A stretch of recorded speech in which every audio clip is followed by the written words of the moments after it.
गिरा है तो पूरा विकेट गिरेगा। जो क्रिकेट टीम है पूरी मोदी जी की, वो पूरी क्रिकेट टीम गिरेगी और फिर देश में युवाओं का राज आएगा, छात्रों का राज आएगा, किसानों का राज आएगा, बुनकरों का राज आएगा।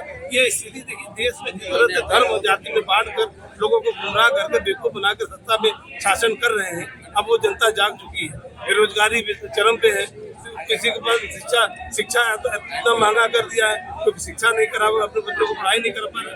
इसका असर क्या पड़ेगा इस बार? सर क्या कैसे सोचते हैं, ऐसे कार्यक्रम स्टार्ट हुआ है, उस कार्यक्रम का क्या असर पड़ेगा छात्रों पर? देखिए, ये कार्यक्रम राहुल जी को करने की आवश्यकता क्यों पड़ी, ये बहुत महत्वपूर्ण बात है। क्योंकि आज मौजूदा सरकार होनी, चाहे वो देश की सरकार हो चाहे प्रदेश की सरकार हो, उन्होंने हालात ऐसे पैदा कर दिए। जो रोजगार की बात इन्होंने कही थी सत्ता में आने से पहले 2014 हर साल युवाओं को 2 करोड़ नौकरियां देंगे, नौकरी इन्होंने नहीं दी। और ये केवल जुमलेबाजी की। जब आप लोगों ने सवाल किया इनसे तो इन्होंने कहा कि वो तो हमारा चुनावी जुमला था। और चुनावी जुमले का आज नतीजा ये है कि छात्र अपने भविष्य को लेकर आंदोलन कर रहा है, चाहे वो जंतर मंतर का आंदोलन हो, चाहे कहीं दूसरी जगह का आंदोलन हो।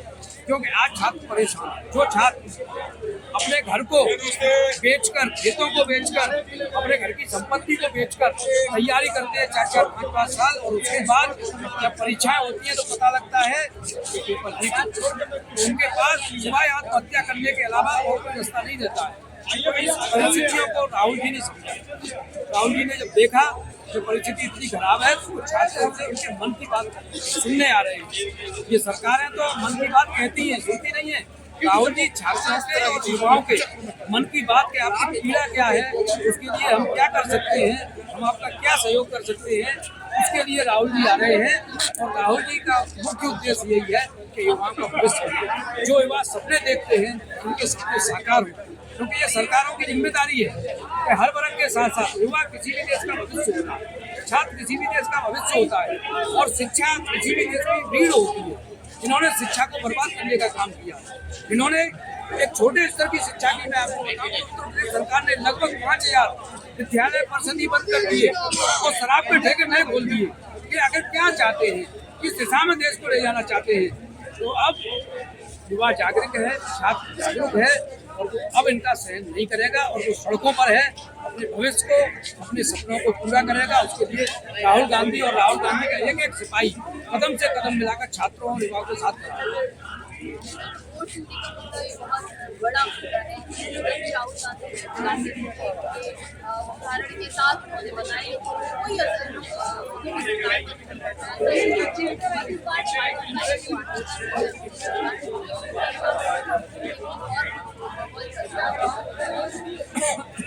देखिए, वोट चोरी का जहाँ तक मामला है सबको पता है। अब तो देश के बच्चा को पता है, क्योंकि राहुल जी ने मैं सबूतों के सारा डाटा पेश किया है, सबको मालूम है। लेकिन ये सरकार RSS के इशारे पर पूरे देश की एजेंसियों को, चाहे वो ED हो, CD हो, इलेक्शन कमीशन हो, और यहाँ तक कि सुप्रीम कोर्ट और हाई कोर्ट को भी उन्होंने हाईचेक कर रखा है। और पूरी तरह से तानाशाही के दम पर ये कर रहे हैं।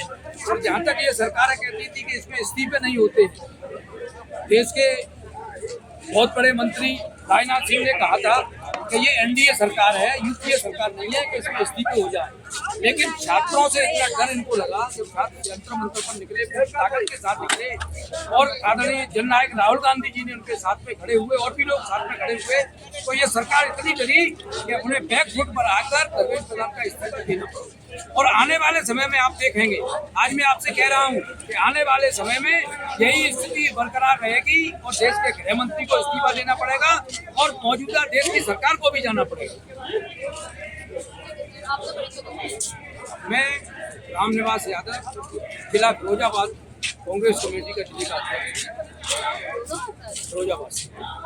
हमारे सब साथी लोग, आप राम प्रवेश यादव जी है, आप जितेंद्र तिवारी जी है, जिले के उपाध्यक्ष हैं, आप नेपाल यादव जी हैं, गौतम जी है, जिले के उपाध्यक्ष भी हैं, आप हमारे जिले के महामंत्री हैं, MD पिप्पल जी हैं, जिले के महामंत्री हैं, कांतिदास सतवार जी हैं, अजय यादव जी है, किसान कांग्रेस के जिलाध्यक्ष हैं, सारे साथी और भी बहुत सारे साथी बनारस वाले का लंग कैमरा।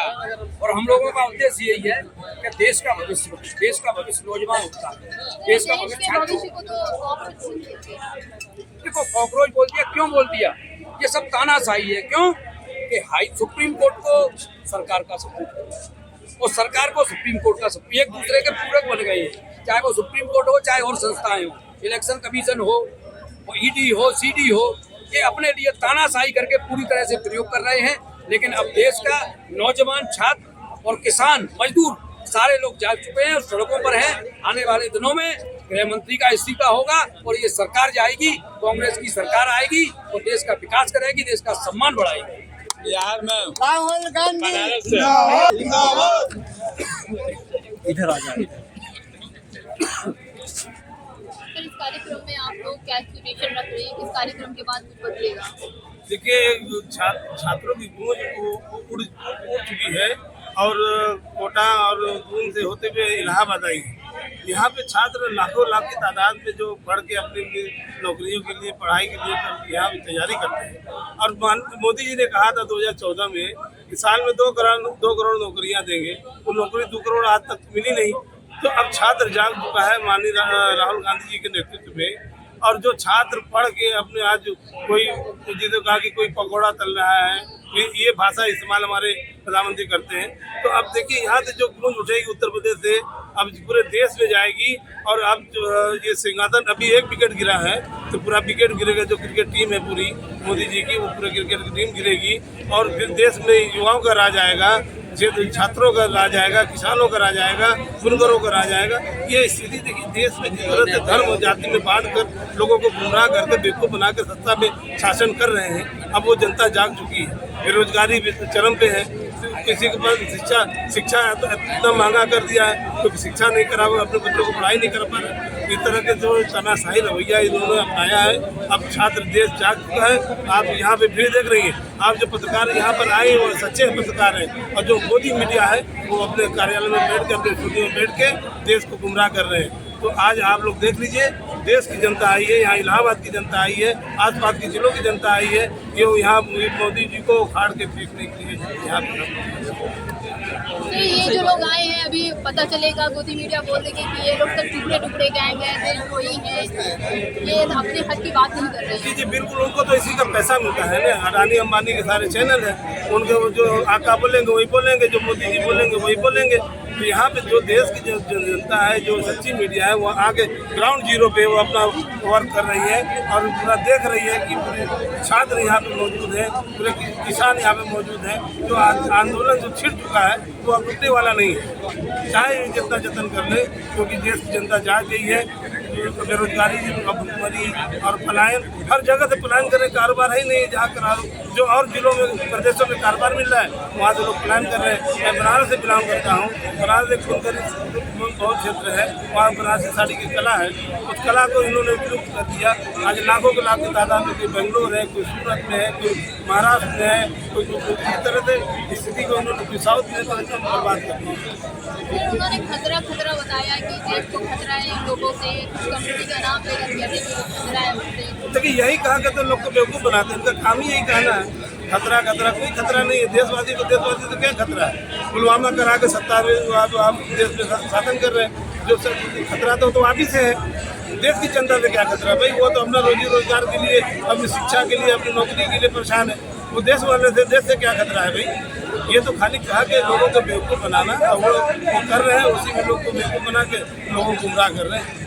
तो उनके बच्चे तो विदेश में है, आपके बच्चे तो यहाँ रोड पर बैठते हैं। बिल्कुल बिल्कुल, उनके बच्चे विदेश में, कोई यहाँ पे नहीं है। जितने भी मंत्री, उनके भाजपा के मंत्री है, विधायक है, सांसद है, उनके बच्चे विदेश में पढ़ रहे हैं। हमारे बच्चे इलाहाबाद में पढ़ ले, क्योंकि उतनी आज शिक्षा मांगे, मैंने बताया कर दिया कि दून नहीं पढ़ सकते, कोटा भी नहीं पढ़ सकते, लेकिन इलाहाबाद पढ़ सकते हैं। तो इलाहाबाद एक ऐसी जगह है कि छात्रों की जमकुंडली यहाँ पे, छात्र यहाँ से तो अपने आप को कैरियर बनाते हैं। और तमाम तरह हासिल कॉलेज हैं। राहुल गांधी जी ने देखा कि यहाँ से जब हम आवाज़ उठाएंगे तो उत्तर प्रदेश, पहले उत्तर प्रदेश गिरेगा, फिर पूरा दिल्ली गिरेगा। मतलब ये युवाओं ने तय कर लिया है कि उत्तर प्रदेश से जो आवाज़ उठेगी वो दिल्ली का सियासत। बिल्कुल, देखिए, दिल्ली की सत्ता जो उत्तर प्रदेश से जाती है, और युवा जाग चुके हैं, छात्र जाग चुके हैं, किसान जाग चुके हैं, देश की जनता जाग चुकी है कि अब हम बटने हिंदू मुस्लिम में जो कर करके गुमराह करके देश को बांट रहे हैं, वो वक्त नहीं है। वक्त है हिंदू मुस्लिम सिख ईसाई जैन बौद्ध पारसी हरी गंगा जमुनी तहजीब का जो ये देश है हिंदुस्तान जो एक पूरा देश को सबको लेकर चलने वाला देश था उस देश को फिर सामने बनाना। बिल्कुल हाजी वकास अंसारी पार्षद है। रामपुर का गौहर यूनिवर्सिटी का नाम सुना? उस पर बुलडोजर चलने वाला है, खूबसूरत यूनिवर्सिटी है, बच्चे वहाँ पढ़ते हैं, हर जाति के, लेकिन सरकार कहती है कि वो अवैध। देखिए जब वो यूनिवर्सिटी बनी थी तो वहाँ पे आरडीए नहीं था, वो अब आरडीए बना जब बना था तो सरकार थी, सरकार ने उसको बनवाया। नाम आजम खान था, आजम खान ने एक अच्छी यूनिवर्सिटी दी, देश को दी, अच्छा मात्र 30 रुपये में बच्चे वहाँ पढ़ते हैं। तो इन लोगों के बस एक नाम मुस्लिम नाम जुड़ा हुआ तो उससे तकलीफ और कोई तकलीफ नहीं है। मंदिर में चोरी हुई, चंदा चोरी हुई, देश ने देखा, दुनिया ने देखा, उसको प्रकरण को दबाने के लिए जवाहर यूनिवर्सिटी को आगे लाए। तो देखिए वो शिक्षा है, आप अपने नाम करना चाहते हैं, आप सरकार का नाम देते हैं, लेकिन यहाँ हमारी अलग विडम्बना है, देश की अलग विडम्बना है कि किसी देश में विदेश में प्रदेश में कॉलेजेस खुलते हैं तो क्यों आई जाती है। यहाँ जम्मू में 5,000 बच्चे को चयन हुआ, उसमें मात्र 47 बच्चे मुस्लिम बच्चे आ गए, तो उसमें उन्होंने मेडिकल कॉलेज बनाकर जश्न मनाया गया। तो ऐसी हमारी ये सोच है एक पार्टी विशेष की। तो आप इससे ज़्यादा क्या कर सकते हैं कि जो आदमी शिक्षा जो पढ़ के गया, जो जिसकी वो टैलेंट था, टैलेंट को आप मारेंगे, तो उसके लिए आप कॉलेज को ही बंद करा दिया, उसमें आप जश्न मना रहे हैं।